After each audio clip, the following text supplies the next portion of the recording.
ఈరోజు ఒక్క రామకృష్ణారెడ్డి ఒక్క పరిస్థితే కాదు, రాష్ట్ర వ్యాప్తంగా ప్రతి గ్రామంలోనూ కూడా ఇదే కార్యక్రమాలు జరుగుతూ ఉన్నాయి. ప్రతి ఒక్కరూ కూడా వాళ్ళ స్థాయిలో రెడ్ బుక్స్ అని చెప్పి రెడ్ బుక్లు పెట్టుకొని ఉండరు.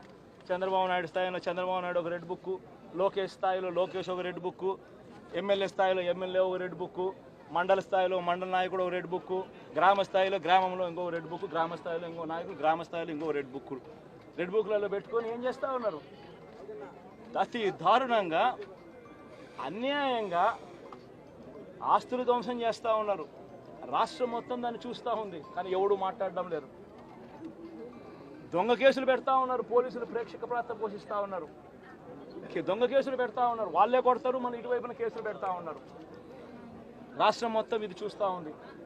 చీని చెట్లు నరికేస్తూ ఉన్నారు, ఆస్తులు ధ్వంసం చేస్తూ ఉన్నారు, కనిపిస్తూ ఉంది.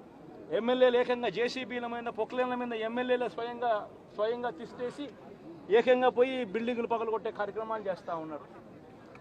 ఇంతటి దారుణంగా నిజంగా చేస్తూ ఉన్నారు అని అంటే ఎల్లకాలం ప్రభుత్వం మీది కాదు, ఎల్లకాలం రోజులు మీయే ఉండవు చంద్రబాబు, అది గుర్తుపెట్టుకో.